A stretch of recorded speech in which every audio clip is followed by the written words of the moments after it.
ਵਾਹਿਗੁਰੂ जी का खालसा वाहिगुरू जी की फतेह। TV 84 ਦੇ ਸਾਰੇ ਦਰਸ਼ਕ ਤੇ ਸਰੋਤੇ ਜਿਹੜੇ ਸਾਡੇ ਨਾਲ ਇਸ ਵਕਤ ਨਾਰਥ ਅਮਰੀਕਾ ਚੋਂ ਜੁੜੇ ਹੋਏ ਆ ਜਾਂ ਫਿਰ ਸੋਸ਼ਲ ਮੀਡੀਆ ਦੇ ਰਾਹੀਂ ਸਾਨੂੰ ਦੁਨੀਆ ਭਰ ਦੇ ਵਿੱਚ ਦੇਖ ਰਹੇ ਆ, ਉਹਨਾਂ ਸਾਰਿਆਂ ਦਾ ਮੈਂ ਅਮਰਵੀਰ ਸਿੰਘ ਅੱਜ ਇਸ ਪ੍ਰੋਗਰਾਮ ਦੇ ਵਿੱਚ ਤਹਿ ਦਿਲੋਂ ਸਵਾਗਤ ਕਰਦਾ। ਵਿਊਅਰਸ, ਅੱਜ ਵੀ ਅਸੀਂ 26 ਜਨਵਰੀ ਬਾਬਤ ਗੱਲਬਾਤ ਕਰਾਂਗੇ ਕਾਨੂੰਨੀ ਨੁਕਤੇ ਤੋਂ। 26 ਜਨਵਰੀ ਦੀ ਕੀ ਅਹਿਮੀਅਤ ਹੈਗੀ ਹੈ। ਭਾਰਤ ਦਾ ਜਿਹੜਾ ਗਣਤੰਤਰ ਦਿਵਸ ਹੈ, ਜਿਸ ਦਿਨ 1950 ਦੇ ਵਿੱਚ ਭਾਰਤ ਦਾ ਜਿਹੜਾ ਕੌਂਸਟੀਟਿਊਸ਼ਨ ਹੈ, ਸੰਵਿਧਾਨ ਹੈ, ਉਹ ਲਾਗੂ ਕੀਤਾ ਗਿਆ ਸੀ। ਸੋ ਅਸੀਂ ਆਮ ਤੌਰ 'ਤੇ ਗੱਲ ਕਰਦੇ ਹਾਂ ਕਿ ਭਾਰਤ ਦੇ ਵਿੱਚ ਜਦੋਂ ਸਿੱਖਾਂ ਦੀ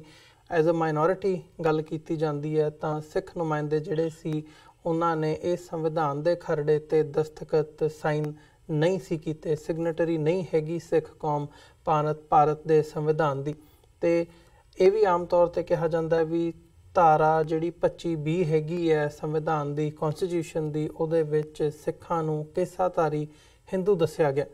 ਸੋ ਜਿਹੜੇ ਇਹ ਨੁਕਤੇ ਹੈਗੇ ਨੇ, ਇਹਨਾਂ ਦੀਆਂ ਡੀਟੇਲਸ ਕੀ ਨੇ ਅਤੇ ਹੋਰ ਕਿਹੜੇ ਨੁਕਤੇ ਹੈਗੇ ਆ ਸੰਵਿਧਾਨ ਦੇ ਵਿੱਚ, ਜਿਹਦੇ ਵਿੱਚ ਅਸੀਂ ਕਹਿ ਸਕਦੇ ਹਾਂ ਵੀ ਜਿੱਥੇ ਲੈਟਰ ਅਤੇ ਸਪਿਰਿਟ ਦੀ ਗੱਲ ਹੁੰਦੀ ਹੈ, ਸ਼ਬਦਾਵਲੀ ਸੰਵਿਧਾਨ ਦੀ ਕੀ ਹੈ, ਅਤੇ ਜਦੋਂ ਉਹ ਅਪਲਾਈ ਹੁੰਦੀ ਹੈ, ਉਹਦੀ ਐਪਲੀਕੇਸ਼ਨ ਹੁੰਦੀ ਹੈ, ਲਾਗੂ ਕੀਤਾ ਜਾਂਦਾ ਸੰਵਿਧਾਨ, ਅਤੇ ਉੱਥੇ ਕੀ ਜਿਹੜੀ ਹੈਗੀ ਹੈ ਮਾਨਸਿਕਤਾ ਕੰਮ ਕਰਦੀ ਹੈ। ਇਸ ਬਾਬਤ ਅੱਜ ਅਸੀਂ ਕਾਨੂੰਨੀ ਨੁਕਤੇ ਤੋਂ ਗੱਲਬਾਤ ਕਰਾਂਗੇ। ਇਹ ਸਾਰੀ ਵਿਚਾਰ ਚਰਚਾ ਦੇ ਲਈ ਅੱਜ ਸਾਡੇ ਨਾਲ ਲੁਧਿਆਣਾ ਤੋਂ ਐਡਵੋਕੇਟ ਸਰਦਾਰ ਜਸਪਾਲ ਸਿੰਘ ਮੰਝਪੁਰ ਸਾਡੇ ਨਾਲ ਫੋਨ ਲਾਈਨ 'ਤੇ ਬਣੇ ਨੇ। ਆਓ ਉਹਨਾਂ ਨਾਲ ਮਿਲ ਕੇ ਅੱਜ ਦੀ ਵਿਚਾਰ ਚਰਚਾ ਦੀ ਸ਼ੁਰੂਆਤ ਕਰਦੇ ਹਾਂ।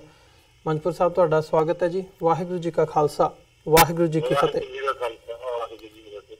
ਮੰਝਪੁਰ ਸਾਹਿਬ, ਸ਼ੁਰੂਆਤ ਕਰੀਏ। ਮੈਂ ਸ਼ੁਰੂਆਤੀ ਦੌਰ ਦੇ ਵਿੱਚ ਹੀ ਜਿਹੜੇ ਦੋ ਗੱਲਾਂ ਕੀਤੀਆਂ ਹੈਗੀਆਂ ਨੇ ਵੀ ਇੱਕ ਤਾਂ ਸਿੱਖਾਂ ਨੇ ਦਸਤਖਤ ਨਹੀਂ ਕੀਤੇ ਹੈਗੇ ਸੰਵਿਧਾਨ 'ਤੇ, ਦੂਜੀ ਧਾਰਾ 25B ਦੀ ਗੱਲ। ਸੋ ਜਦੋਂ ਅਸੀਂ ਸਿੱਖ ਐਂਗਲ ਤੋਂ, ਸਿੱਖ ਨੁਕਤਾ ਨਿਗਾਹ ਤੋਂ ਦੇਖਦੇ ਹਾਂ, ਤੁਸੀਂ ਵਕੀਲ ਹੈਗੇ ਹੋ, ਕਿਹੜੇ ਨੁਕਤੇ ਨੇ ਜਦੋਂ ਅਸੀਂ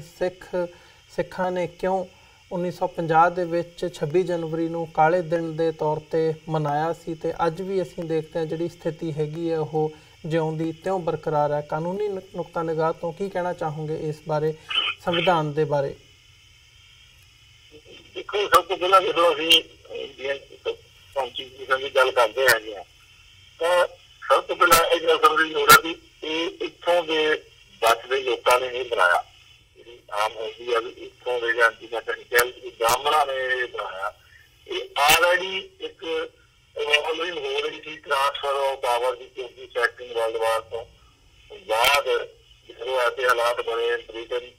ਨੂੰ ਛੱਡ ਕੇ ਜਾਣਾ ਪਏ, ਕਈ ਮੁਲਕ ਉਹਨਾਂ ਨੇ ਛੱਡ ਕੇ ਗਏ, ਉਹਨਾਂ ਦੇ ਸਾਧਨ ਵੀ ਗਏ, ਉਹ ਨਹੀਂ ਸੀ ਕੰਟਰੋਲ ਕਰ ਸਕਦੇ ਜੀ। ਤਾਂ ਫਿਰ ਇੱਕ ਟ੍ਰਾਂਸਫਰ ਆਫ ਪਾਵਰ ਐਕਟ ਦੇ ਤਹਿਤ ਇਹ ਜਿਹੜੀਆਂ ਕਹਿ ਸਕਦੇ ਜੀ ਪਾਵਰਾਂ ਹੈਗੀਆਂ ਜਾਂ ਦੇਸ਼ ਚਲਾਉਣ ਦੀ ਜਿਹੜੀ ਪਾਵਰ ਹੈਗੀ ਆ, ਜਿਹੜੀ ਸੱਤਾ ਹੈਗੀ ਆ, ਉਹਨਾਂ ਨੇ ਇੱਕ ਐਕਟ ਦੇ ਤਹਿਤ ਜਿਹੜਾ ਉਹ ਜਿਹੜੀ ਕਾਂਗਰਸ ਸੀ ਜਾਂ ਮੁਸਲਿਮ ਲੀਗ ਸੀ, ਜਿਹੜੀਆਂ ਯਾਨੀ ਕਿ ਉਸ ਵੇਲੇ ਹਿੰਦੂਆਂ ਜਾਂ ਮੁਸਲਮਾਨਾਂ ਦੀਆਂ ਨੁਮਾਇੰਦਾ ਜਮਾਤਾਂ ਦੇ ਤੌਰ ਦੇ ਉੱਤੇ ਸੀਗੀਆਂ ਜੀ ਸੀਗੇ, ਪਰ ਉਹਨਾਂ ਨੂੰ ਵਿੱਚ ਭਰੋਸੇ 'ਚ ਨਹੀਂ ਲਿਆ ਗਿਆ ਜਾਂ ਇਹਨਾਂ ਦੇ ਰਾਹੀਂ ਉਹਨਾਂ ਨੂੰ ਭਰੋਸੇ 'ਚ ਦਿੱਤੀਆਂ, ਇਹਨਾਂ ਨੇ ਉਹਨਾਂ ਨੂੰ ਸੈੱਟ ਕੀਤਾ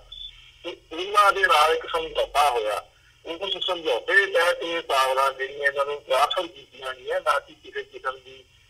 ਆਜ਼ਾਦੀ ਜਿਹੜੀ ਇੰਡੀਆ ਦੀ ਆਜ਼ਾਦੀ ਮਿਲ ਗਈ ਉਹਨਾਂ ਨੂੰ ਭਜਾ ਕੇ ਦਿੱਤਾ। ਬੜੇ ਮਾਣ ਸਤਿਕਾਰ ਨਾਲ ਉਹਨਾਂ ਨੇ ਦਸਤਖਤ ਕਰਕੇ ਪਾਵਰਾਂ ਜਿਹੜੀਆਂ ਉਹ ਦਿੱਤੀਆਂ ਵੀ ਆ ਲਓ ਭਾਈ ਹੁਣ ਸਾਡੇ ਕੋਲ ਨਹੀਂ ਚੱਲਦਾ, ਬਹੁਤ ਤੁਸੀਂ ਚਲਾ ਲਓ ਜੀ। ਇਹ ਦੂਜੀ ਜਿਹੜੀ ਗੱਲ ਹੈਗੀ ਜੇ ਸੰਵਿਧਾਨ ਦੀ ਗੱਲ ਕਰੀਏ ਤੇ ਜਦੋਂ 15 ਅਗਸਤ 1947 ਨੂੰ ਉਹ ਲਾਗੂ ਹੋ ਗਿਆ ਟ੍ਰਾਂਸਫਰ ਆਫ ਪਾਵਰ ਐਕਟ, ਤਾਂ ਫਿਰ ਇੱਥੋਂ ਦਾ ਸੰਵਿਧਾਨ ਹੋਇਆ ਵੀ ਜਿਹੜਾ ਬਹੁਤਾ ਸੰਵਿਧਾਨ ਜਿਹੜਾ ਹੈਗਾ ਉਹ ਗਵਰਨਮੈਂਟ ਆਫ ਇੰਡੀਆ ਐਕਟ 1905 ਚ ਬਣਿਆ, 15 ਚ ਬਣਿਆ, 35 ਜਿਹੜਾ ਗਵਰਨਮੈਂਟ ਆਫ ਇੰਡੀਆ ਐਕਟ 335 ਆ, ਇਹਦਾ ਹੀ ਡਰਾਫਟ ਜਿਹੜਾ ਸੰਵਿਧਾਨ ਜਾਂ ਉਹਦੇ ਵਿੱਚ ਦੋ ਜਿਹੜੀਆਂ ਜਿਹੜੀਆਂ ਗੱਲਾਂ ਜਿਹੜੀਆਂ ਵੱਖ-ਵੱਖ ਮੁਲਕਾਂ ਦੇ ਸੰਵਿਧਾਨਾਂ ਦੇ ਵਿੱਚੋਂ ਕਹਿ ਸਕਦੇ ਵੀ ਚੰਗੀਆਂ ਗੱਲਾਂ ਲੈਣ ਦਾ ਜਦੋਂ ਕੀਤਾ ਵੀ ਥੋੜਾ ਜਿਹਾ ਆਹ ਹਿੱਸਾ ਇੰਗਲੈਂਡ ਤੋਂ ਲੈ ਲਈਏ, ਆਹ ਲੈਂਡ ਤੋਂ ਲੈ ਲਈਏ, ਆਹ ਮੁਲਕ ਤੋਂ ਲੈ ਲਈਏ ਜੀ। ਸੋ ਇਹ ਸਾਰਾ ਯਾਨੀ ਕਿ ਛਾਪ ਕੇ ਜਿਹੜੀ ਕੌਂਸਟੀਟਿਊਸ਼ਨ ਆਫ ਇੰਡੀਆ 26 ਜਨਵਰੀ 1950 ਨੂੰ ਲਾਗੂ ਹੋਇਆ। ਅੱਗੇ ਇਹ ਵੀ ਗੱਲ ਕਰੀਏ ਜਿਹੜਾ ਕੌਂਸਟੀਟਿਊਸ਼ਨ ਇੰਡੀਆ ਦਾ ਜਿਹੜਾ ਹੈਗਾ ਇਹਦੇ ਮੁਤਾਬਕ ਜੋ ਲਿਖਿਆ ਹੋਇਆ ਉਹਦੇ ਮੁਤਾਬਕ shall the union of states India is not a single state, it union of state ਜਿਹੜੀ ਅਜੇ ਤੱਕ ਲਾਗੂ ਹੀ ਨਹੀਂ ਕੀਤਾ ਗਿਆ। Union of state, union centralise ਜਿਹੜੀਆਂ ਕਮੇਟੀਆਂ ਬਣੀਆਂ ਲੰਬੀਆਂ ਡਿਸਕਸ਼ਨਸ ਹੋਈਆਂ ਦੇ ਵੱਖ-ਵੱਖ ਸਟੇਟਾਂ ਦੇ ਨੁਮਾਇੰਦੇ ਰਿਆਸਤਾਂ ਦੇ ਨੁਮਾਇੰਦੇ ਲਿਆ ਗਏ। ਜ਼ਿਆਦਾ ਡੋਮੀਨੈਂਸ ਜਿਹੜੀ ਆ ਉਹ ਬ੍ਰਾਹਮਣ ਦੀ ਰਹੀ। ਇਹ ਸਾਰੀਆਂ ਜਿਹੜੀਆਂ ਕਮੇਟੀਆਂ ਜਿਹੜੀਆਂ ਬਣੀਆਂ ਉਹਨਾਂ ਸਾਰਿਆਂ ਦੇ ਵਿੱਚ ਜਿਹੜੀ ਡੋਮੀਨੈਂਸ ਬ੍ਰਾਹਮਣ ਦੀ ਰਹੀ। ਉਹਦੇ ਵਿੱਚ ਜਵਾਹਰ ਲਾਲ ਨਹਿਰੂ ਜਿਹੜੇ ਨਾਲ ਦੇ ਗਰੁੱਪ ਦੇ ਜਿਵੇਂ ਬੰਦੇ ਸੀਗੇ ਸਰਦਾਰ ਪਟੇਲ ਵਰਗੇ ਜਿਹੜੀਆਂ ਮੇਨ ਕਮੇਟੀਆਂ ਜਿਹੜੀਆਂ ਬਣੀਆਂ ਜਿਹਦੇ ਵਿੱਚ ਹੱਕ ਦੇਣੇ ਜਾ ਰਹੇ ਸੀ, ਜਿਵੇਂ ਲਗਭਗ 8 ਕਮੇਟੀਆਂ ਜਿਹੜੀਆਂ ਬਣੀਆਂ ਕੌਂਸਲ ਜਾਤੀ ਕਮੇਟੀ ਡਾਕਟਰ ਦੇਕਰ ਸੀ, ਉਹਨਾਂ ਨੇ ਆਪਣੀ ਵਕੀਲੀ ਸੀ, ਉਹ ਪੜ੍ਹੇ ਲਿਖੇ ਸੀ, ਉਹਨਾਂ ਨੂੰ ਨੌਲੇਜ ਸੀਗੀ, ਉਹਨਾਂ ਨੂੰ ਡਰਾਫਟ ਦਾ ਦਿੱਤਾ ਗਿਆ। ਪਰ ਇਹ ਇਹ ਡਰਾਫਟ ਨਹੀਂ ਕੀਤਾ ਜੋ ਉਹਨਾਂ ਦੀ ਆਪਣੀ ਮਰਜ਼ੀ ਸੀ, ਕਿਉਂਕਿ ਅੰਬੇਦਕਰ ਨੇ ਵੀ ਕਿਸੇ ਟਾਈਮ ਇਹ ਕਿਹਾ ਸੀ ਕਿ ਜੇ ਇਸ ਸੰਵਿਧਾਨ ਨੂੰ ਸਾੜਨ ਦੀ ਗੱਲ ਆਈ ਮੈਂ ਸਭ ਤੋਂ ਪਹਿਲਾਂ ਵਿਅਕਤੀ ਹੋਊਗਾ ਜਿਹੜਾ ਸਾੜੂਗਾ। ਬਾਕੀ ਬਹੁਤੀਆਂ ਕਮੇਟੀਆਂ ਜਿਹੜੀਆਂ ਯੂਨੀਅਨ ਪਾਵਰ ਕਮੇਟੀ ਉਹ ਜਵਾਹਰ ਲਾਲ ਨਹਿਰੂ ਉਹਦਾ ਹੈਡ ਸੀ, ਕੌਂਸਟੀਟਿਊਸ਼ਨ ਕਮੇਟੀ ਦਾ ਵੀ ਜਵਾਹਰ ਲਾਲ ਪ੍ਰੋਵਿੰਸ਼ੀਅਲ ਕੌਂਸਟੀਟਿਊਸ਼ਨ ਕਮੇਟੀਆਂ ਸੀਗੀਆਂ ਜਾਂ ਜਿਹੜੀਆਂ ਫੰਡਾਮੈਂਟਲ ਰਾਈਟ ਮਨਾਉ ਕਾਰੀ ਜਿਹੜੀ ਸਰਦਾਰ ਪਟੇਲ ਸੀ। ਤੇ ਇਹ ਸਾਰੀਆਂ ਯਾਨੀ ਕਿ ਜਿਹੜਾ ਨੈਗੋਸ਼ੀਏਸ਼ਨ ਕਰਨਾ ਸੀ ਇਹ ਵੀ ਜਵਾਹਰ ਲਾਲ ਨਹਿਰੂ ਦਾ ਹੈਡ ਸੀ। ਬਾਅਦ ਇਹ ਜਿਹੜਾ ਸੰਵਿਧਾਨ ਫੋਰਸ ਦਿੱਤਾ ਗਿਆ ਇਸ ਖਿੱਤੇ ਦੇ ਵਿੱਚ ਰਹਿਣ ਵਾਲੇ ਵੱਖ-ਵੱਖ ਸਟੇਟਾਂ ਦੇ ਲੋਕਾਂ ਨੂੰ ਇੱਕ ਵੱਖਰੇ ਨੂਰ ਦਿੱਤਾ ਗਿਆ ਇੱਥੋਂ ਦੇ ਅੱਡ ਸੱਭਿਆਚਾਰਾਂ ਨੂੰ। ਉਸ ਤੋਂ ਬਾਅਦ ਫਿਰ ਜਿਹੜਾ ਯਾਨੀ ਕਿ ਪਹਿਲਾਂ ਉਹਨਾਂ ਨੂੰ ਪਿਆਰ ਦੇ ਨਾਲ ਜਾਂ ਲਾਰੇ ਦੇ ਨਾਲ ਜਾਂ ਮਹਾਤਮਾ ਗਾਂਧੀ ਨੇ ਸਿੱਖਾਂ ਨੂੰ ਕਿਸੇ ਟਾਈਮ ਕਿਹਾ ਵੀ ਹਾਂ ਤੁਹਾਨੂੰ ਹੱਕ ਹੋਊਗਾ ਜੇ ਤੁਹਾਨੂੰ ਹੱਕ ਨਹੀਂ ਮਿਲਣਗੇ, ਨਿਸ਼ਚਿਆ ਗਿਆ ਜਵਾਹਰ ਲਾਲ ਨਹਿਰੂ ਜਿਹੜਾ ਪਲੋਸ ਕੇ ਕਿਹਾ ਨਹੀਂ ਇਹੋ ਜਿਹਾ ਖਿੱਤਾ ਹੋਊਗਾ ਜਿੱਥੇ ਸਿੱਖ ਆਪਾਂ ਆਜ਼ਾਦੀ ਦੇ ਵਿੱਚ ਮਾਰ ਸਕਣਗੇ। ਸੋ ਸਾਰੀਆਂ ਗੱਲਾਂ ਹੁਣ ਖਤਮ ਹੋ ਗਈਆਂ ਤੇ ਬਾਅਦ ਦੇ ਵਿੱਚ ਪਹਿਲਾਂ ਅਸਲੀਅਤ ਕਰ ਲਿਆ ਗਿਆ ਇਸ ਮੁਲਕ ਦੇ ਵਿੱਚ ਸਿੱਖਾਂ ਨੂੰ ਤੇ ਹੋਰ ਘੱਟ ਗਿਣਤੀਆਂ ਨੂੰ, ਨਾਰਥ ਈਸਟ ਵਾਲਿਆਂ ਨੂੰ ਤੇ ਵੱਖ-ਵੱਖ ਰਿਆਸਤਾਂ ਨੂੰ ਕਸ਼ਮੀਰ ਬਾਰੇ ਵੀ ਜਿਹੜਾ ਜੀਵਨ ਦੇ ਵਿੱਚ ਵੀ ਹੋਇਆ ਸੀ ਉੱਥੇ ਰਾਸ਼ਟਰਵਾਦੀ ਹੋਣੀ ਉਹ ਵੀ ਉਹਨਾਂ ਨੇ ਲਾਗੂ ਨਹੀਂ ਕੀਤੀ। ਸੋ ਹੌਲੀ-ਹੌਲੀ ਐਲੀਮੀਨੇਸ਼ਨ ਵੱਲ ਨੂੰ ਵੀ ਚੱਲ ਪਏ। ਅੱਗੇ ਐਲੀਮੀਨੇਸ਼ਨ ਸ਼ੁਰੂ ਹੋਣ ਦੀ ਜਿਹੜੇ ਦੇ ਨਾਲ ਕਸ਼ਮੀਰੀਆਂ ਦੇ ਨਾਲ ਘੱਟ ਗਿਣਤੀਆਂ ਦੇ ਨਾਲ ਜਾਂ ਹੋਰ ਜਿਹੜੀਆਂ ਇੱਥੋਂ ਦੀਆਂ ਨਾਰਥ ਜਮਾਤਾਂ ਸੀਗੀਆਂ ਇਸ ਖਿੱਤੇ ਦੀਆਂ ਰਿਆਸਤਾਂ ਦੀ, ਸੋ ਉਹਨਾਂ ਦੇ ਪਾਸੇ ਹੀ ਐਲੀਮੀਨੇਸ਼ਨ ਦੀ ਜਿਹੜੀਆਂ ਆਜ਼ਾਦੀ ਦੀਆਂ ਗੱਲਾਂ, ਲਿਬਰਟੀ ਦੀਆਂ ਗੱਲਾਂ ਹੈਗੀਆਂ, ਇਕੁਆਲਿਟੀ ਦੀਆਂ ਗੱਲਾਂ ਇਹ ਲਿਖੀਆਂ ਰਹੀਆਂ ਕੌਂਸਟੀਟਿਊਸ਼ਨ ਦੇ ਵਿੱਚ ਤੇ ਜਿਹੜੀ ਵਿਤਕਰੇਬਾਜ਼ੀ ਵੱਧਦੀ ਗਈ, ਕਾਲੇ ਕਾਨੂੰਨ ਬਣਨੇ ਸ਼ੁਰੂ ਹੋਏ ਤੇ ਅੱਜ ਦੀ ਤਰੀਕ ਦੇ ਵਿੱਚ ਇਹ ਹਾਲਾਤ ਹੋਏ 17 ਸਾਲਾਂ ਦੇ ਬਾਅਦ ਆ ਕੇ ਸਿੱਧੇ ਰੂਪ ਦੇ ਵਿੱਚ ਐਲਾਨੀਆ ਰੂਪ ਦੇ ਵਿੱਚ ਜਿਹੜੀ ਆ ਉਹ ਹਿੰਦੂ ਸਟੇਟ ਦਾ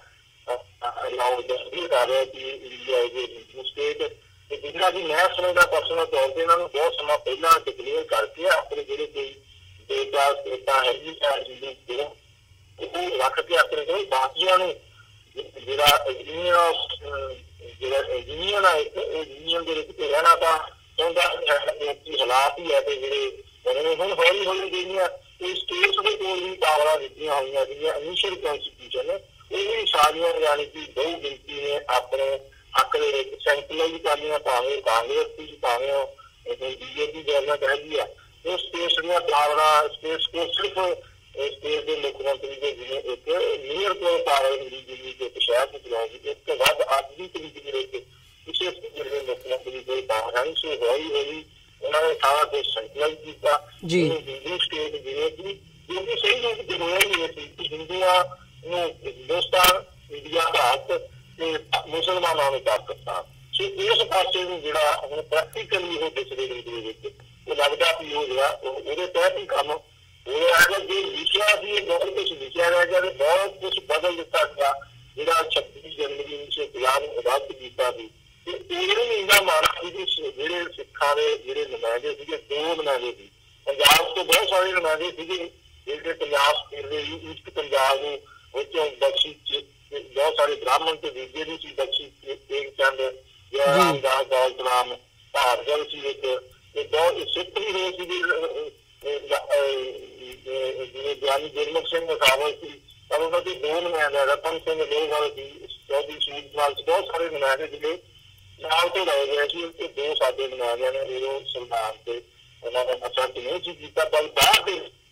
ਇਨੀਸ਼ੀਅਲ ਉਹਨਾਂ ਦੀਆਂ ਭਾਵਨਾਵਾਂ ਇਹ ਸੀ ਕਿ ਸਿੱਖਾਂ ਦੇ ਨਾਲ ਨਿਆਂ ਨਹੀਂ ਹੋਇਆ ਜਿਸ ਤਰ੍ਹਾਂ ਦੇ ਵਾਅਦੇ ਕੀਤੇ ਗਏ ਸੀ। ਸੋ ਬਾਅਦ ਦੇ ਵਿੱਚ ਉਹਨਾਂ ਨੇ ਉਹਦੇ ਆਪਣੇ ਰਾਜ ਦੇ ਵਿੱਚ ਜਾਂ ਉਹਨਾਂ ਨੇ ਫਸਲਾ ਕੇ ਉਹ ਵੀ ਕੋਈ ਡਿਫੈਂਸ ਮਿਨਿਸਟਰ ਬਣ ਗਿਆ ਤੇ ਕੋਈ ਸਪੀਕਰ ਬਣ ਗਿਆ। ਸੋ ਇਹ ਇੱਕ ਲੰਬਾ ਜਿਹੜਾ ਅਤਿਅੰਤ ਘੰਟਾ ਦਾ ਜਿਹੜਾ ਇਤਿਹਾਸ ਆ, ਜਿਹੜਾ ਕਿ ਹੁਣ ਹੌਲੀ ਹੌਲੀ ਸਪਸ਼ਟ ਰੂਪ ਦੇ ਵਿੱਚ ਸਾਹਮਣੇ ਨਜ਼ਰ ਹੁੰਦਾ ਦਿਸਦਾ ਹੈਗਾ ਵੀ ਹਾਂ ਇਹ ਕੁਛ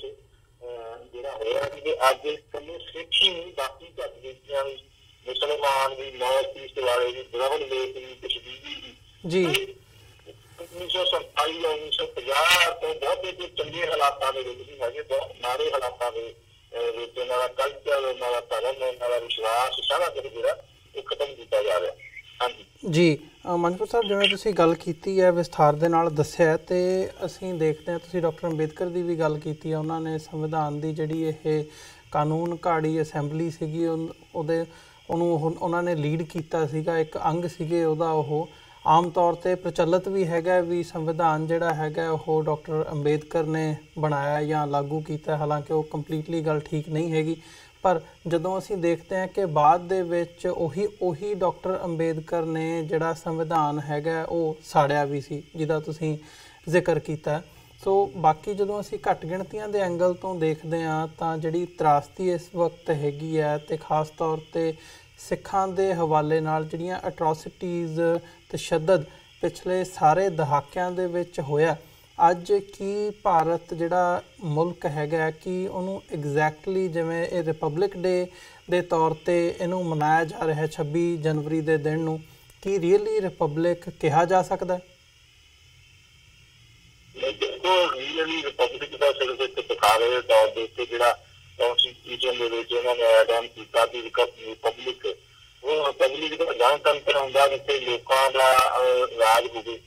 ਇੱਥੇ ਯਾਨੀ ਕਿ ਬਹੁ ਗਿਣਤੀ ਦਾ ਜਿਹੜਾ ਰਾਜ ਹੁੰਦਾ, ਜਿਹੜੀ ਡੈਮੋਕ੍ਰੇਸੀ ਜਾਂ ਜਮਹੂਰੀਅਤ ਹੈਗੀ ਆ, ਉਹ ਇੱਕ ਕਿਸਮ ਦੀ ਨਹੀਂ ਹੁੰਦੀ ਜਿਸ ਤਰ੍ਹਾਂ ਕਿ ਕਿਹਾ ਜਾਂਦਾ ਕਿ ਇੰਡੀਆ ਦੀ ਜਿਹੜੀ ਵੱਡੀ ਡੈਮੋਕ੍ਰੇਸੀ ਹੈਗੀ ਆ। ਅੱਜ ਡੈਮੋਕ੍ਰੇਸੀ ਕਿਵੇਂ ਮੰਗੀ ਹੋਈ ਆ ਦੁਨੀਆਂ ਦੇ ਵਿੱਚ ਕਿ ਇੱਥੇ ਈਵੀਐਮ ਮਸ਼ੀਨਾਂ ਜਿਹੜੀਆਂ ਹੈਗੀਆਂ, ਲੋਕਾਂ ਦੇ ਜਿਹੜੇ ਵੋਟ ਦਾ ਦੁੱਖ ਦਾ ਹੱਕ ਹੈਗਾ, ਉਹਨੂੰ ਕਿਵੇਂ ਜਿਹੜਾ ਕੀਤਾ ਗਿਆ ਪਿਛਲੇ ਸਮੇਂ ਤੋਂ,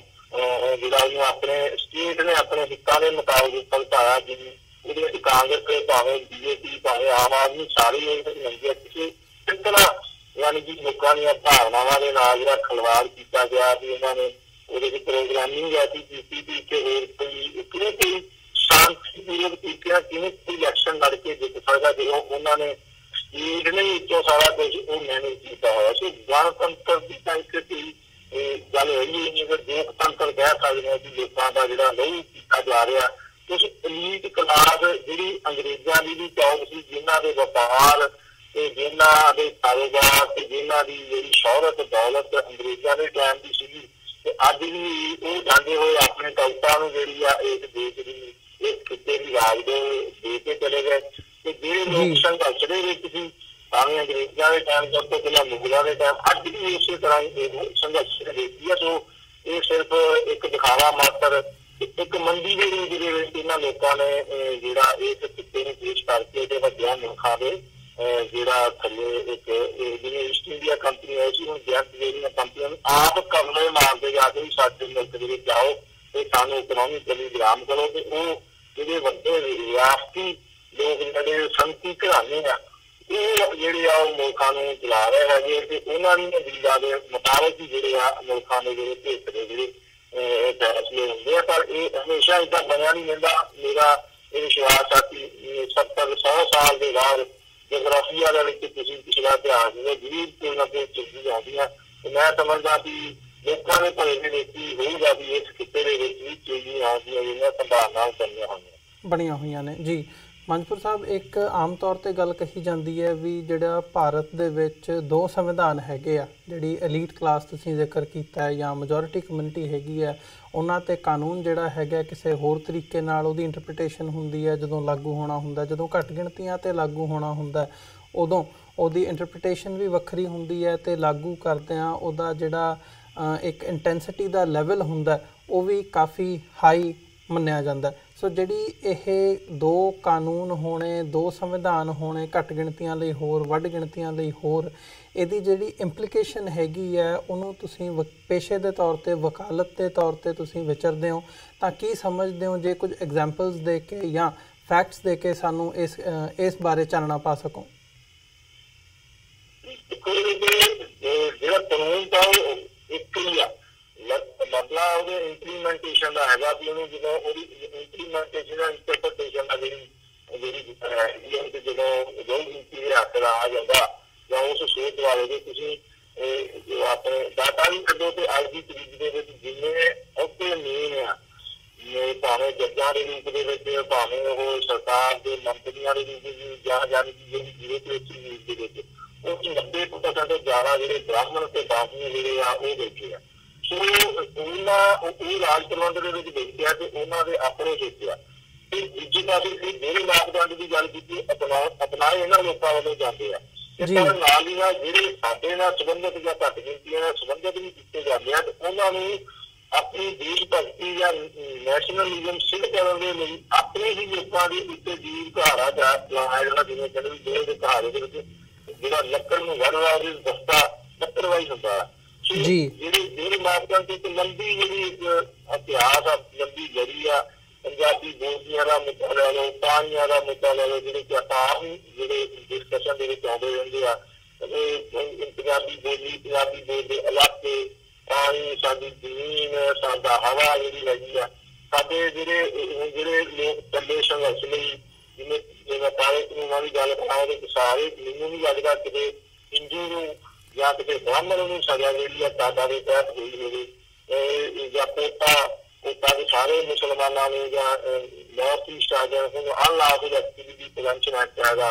ਉਹਦੇ ਤਹਿਤ ਵੀ ਜਿਹੜੇ ਆ ਇੱਕ ਲੰਬਾ ਸਮਾਂ ਲੋਕਾਂ ਨੂੰ ਜੇਲ੍ਹਾਂ ਦੇ ਵਿੱਚ ਰੱਖਣ ਦੇ ਉੱਤੇ ਹੁੰਦੇ ਆ। ਜਾਂ ਜੇ ਅਦਾਲਤੀ ਸਿਸਟਮ ਵੀ ਦੇਖੀਏ ਤੇ ਜਿਨ੍ਹਾਂ ਨੇ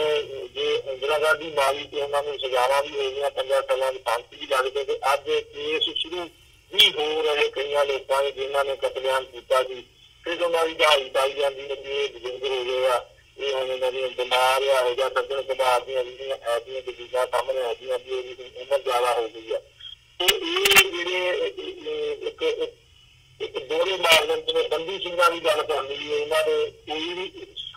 ਨਹੀਂ ਦੀ ਉਮਰ ਕੈਦ ਦਾ ਮਤਲਬ ਉਮਰ ਕੈਦ ਦਾ ਸਟੇਟ ਹੀ ਫੈਸਲਾ ਲੈ ਸਕਦੀ ਆ, ਅਦਾਲਤਾਂ ਵੀ ਕੁਛ ਕਰ ਸਕਦੀਆਂ। ਪਰ ਦੂਜੇ ਪਾਸੇ ਰਾਜਸਭਾ ਜਿਹੜੇ ਸਿਆਸੀ ਜਾਂ ਲੀਡ ਕਲਾਸ ਨਾਲ ਸੰਬੰਧਿਤ ਸੀ ਉਹਨਾਂ ਲੋਕਾਂ ਨੂੰ, ਭਾਵੇਂ ਉਹ ਮਹਾਤਮਾ ਗਾਂਧੀ ਦਾ ਕਾਤਲ ਹੋ ਕੇ ਉਹਨੂੰ ਵੀ ਛੱਡਿਆ ਗਿਆ 16 ਸਾਲ ਬਾਅਦ, ਭਾਵੇਂ ਉਹ ਹੁਣ ਇੱਕ ਸੁਸ਼ੀਲ ਸ਼ਰਮਾ ਜੀ ਨੇ ਆਪਣੀ ਧਾਰਾਵਾਈ ਚੇਤੇ ਕਰਕੇ ਪਾਈ ਸੀ ਕਾਂਗਰਸ ਦਾ ਲੀਡਰ ਸੀ, ਉਹਨੂੰ ਵੀ ਜਿਹੜਾ 20 ਸਾਲਾਂ ਬਾਅਦ ਲਗਭਗ ਜਿਹੜਾ ਉਹਨੂੰ ਛੱਡਤਾ ਗਿਆ। ਸੋ ਇਹ ਦੋਵੇਂ ਮਾਪਦੰਡ ਮੁਸਲਮਾਨਾਂ ਦੇ ਸੰਬੰਧ ਚ, ਸਿੱਖਾਂ ਦੇ ਸੰਬੰਧ ਚ, ਘੱਟ ਗਿਣਤੀਆਂ ਸੰਗਤਾਂ ਤੇ ਨਾਰਾ ਭਗਤਾਂ ਭਾਵੇਂ ਉਹ ਰਹੇ ਜਾਂ ਜੋ ਗਰੀਬ ਤਬਕਾ ਹੈਗਾ ਉਹਦੇ ਸੰਬੰਧ ਚ ਬਣਾਏ ਜਾਂਦੇ ਆ, ਉਹਨਾਂ ਨੂੰ ਆਤਮ ਦਿੱਤਾ ਜਾਂਦਾ। ਇਹ ਤਫਸੀਲਾਂ ਦੇ ਵਿੱਚ ਜਿਹੜਾ ਕਿਹਾ ਜਾਂਦਾ ਜਾਂ ਤੁਸੀਂ ਅਦਾਲਤ ਦੇ ਵਿੱਚ ਨਹੀਂ ਰੱਖੋ, ਅਦਾਲਤਾਂ ਤੋਂ ਤੁਹਾਨੂੰ ਇਨਸਾਫ ਮਿਲੂਗਾ, ਅਦਾਲਤਾਂ ਬੇਸ਼ੱਕ ਇਨਸਾਫ ਕਹਿ ਸਕਦੇ ਹੋ ਕਿ ਸਿੰਬੋਲਿਕ ਰੀਤ ਦੇ ਜਿਹੜੀ ਹੁਣ ਗੱਲ ਕਰਦੀ ਆ ਵੀ ਸਿੰਬੋਲਿਕ ਜਿਹੜਾ ਜਸਟਿਸ ਮਿਲੇ, ਪਰ ਜਿਹੜਾ ਸਾਡੀ ਪਰੰਪਰਾ ਹੈਗੀ ਉਹ ਸਿੰਬੋਲਿਕ ਇਹ 84 ਦਾ ਕਤਲੇਆਮ ਗੁਜਰਾਤ ਦੇ 2002 ਦਾ ਜਿਹੜਾ ਕਤਲੇਆਮ ਹੋਇਆ ਸੀਗਾ ਤੇ ਹਜ਼ਾਰਾਂ ਸੈਂਕੜੇ ਲੋਕ ਜਿਹੜੇ ਆ ਸੜਕਾਂ ਦੇ ਉੱਤੇ ਮਾਰਦੇ ਸੀ। ਉਹਨਾਂ ਦੇ ਕਿੱਥੇ ਆਏ ਲੋਕ, ਉਹਨਾਂ ਦੇ ਕਾਤਲ ਕੌਣ ਸੀ? ਭਾਵੇਂ ਬੀਜੇਪੀ ਦੇ ਲੋਕ ਸੀ, ਭਾਵੇਂ 84 ਦੇ ਕਾਂਗਰਸ ਦੇ ਲੋਕ ਸੀ, ਭਾਵੇਂ ਹੋਰ ਜਿਹੜੀਆਂ ਸੱਜੇ ਪੱਤੀਆਂ ਦਿੱਤੇ ਜਾਂਦੀਆਂ ਸਾਈਆਂ ਖੱਬੇ ਪੱਤੀਆਂ ਹੈਗੀਆਂ, ਕਿਉਂਕਿ ਇਸਾਈਆਂ ਨੂੰ ਮਾਰ ਰਹੇ। ਸੋ ਇੰਡੀਆ ਨੂੰ ਜਿਹੜਾ ਬਹੁਤ ਗਿਣਤੀ ਨੂੰ ਜਿਹੜਾ ਹੈਗਾ ਉਹਨਾਂ ਨੂੰ ਆਪਣੀ ਇੱਕ ਭੈ ਵੀ ਹੈਗਾ ਕਿ ਜਿਹੜੇ ਸਾਡੇ ਕੋਲ ਜਿਹੜਾ ਰਾਜ ਕਰਨ ਦੀ ਕੋਸ਼ਿਸ਼ ਹੋਏਗਾ ਜਾਂ ਇਹ ਜਿਹੜੇ ਇੱਥੋਂ ਦੇ ਮੁਖਾਲਫ ਲੋਕ ਨੇ ਸੱਭਿਆਚਾਰਕ ਤੌਰ ਦੇ ਕਲਚਰ, ਭਾਵੇਂ ਸਿੱਖ ਨੇ, ਭਾਵੇਂ ਜਵਾਹਰ ਲੋਕ ਨੇ, ਭਾਵੇਂ ਨਾਰਥ ਈਸਟ ਵਾਲੇ ਹੈਗੇ ਆ, ਭਾਵੇਂ ਕਸ਼ਮੀਰ ਵਾਲੇ ਹੈਗੇ ਆ, ਜਾਂ ਜਿਹੜੇ ਕਬਾਇਲੀ ਦੀਆਂ ਦੇ ਜੰਗਲਾਂ ਤੇ ਰਹਿਣ ਵਾਲੇ ਜਿਹੜੇ ਟ੍ਰਾਈਬਲ ਜਿਹੜੇ ਲੋਕ ਹੈਗੇ ਆ, ਉਹ ਵੀ ਹੁਣ ਜਿਹੜੇ ਨਾ ਖੱਬੇ ਪੱਚੀ ਚਾਰ ਧਾਰਾ ਦੇ ਤਹਿਤ ਜਿਹੜੇ ਜਹਾਜ਼ ਸਿੰਘਾਂ ਦੀ ਲੜਾਈ ਲਾ ਰਹੇ ਉਹ ਸਿਸਟਮ ਦੇ ਖਿਲਾਫ ਲਾ ਰਹੇ ਆ, ਕੁਛ ਕਈ ਲਾ ਰਹੇ ਆ। ਇਹਨਾਂ ਸਾਰਿਆਂ ਨੂੰ ਇਹ ਸਾਰੇ ਜਿਹੜੀ ਇਹਨਾਂ ਦੇ ਪੀੜਤ ਦਾ ਵਿਕਟਮ ਆ ਇਸ ਪ੍ਰਬੰਧ ਦੇ, ਜਿਹੜਾ ਪ੍ਰਬੰਧ ਇਹਨਾਂ ਨੂੰ ਅੰਗਰੇਜ਼ਾਂ ਨੇ 15 ਅਗਸਤ ਨੂੰ ਸੌਂਪਿਆ ਸੀਗਾ। ਹੈ ਤਾਂ ਇਹ ਡੋਮੀਨੀਅਨ ਸਟੇਟ ਸੀ, ਕਾਮਨਵੈਲਥ ਨੇਸ਼ਨ ਜਿਹੜੀ ਬਣੀ ਸੀਗੀ, ਜਿਹੜਾ ਹੈਡ ਸੀ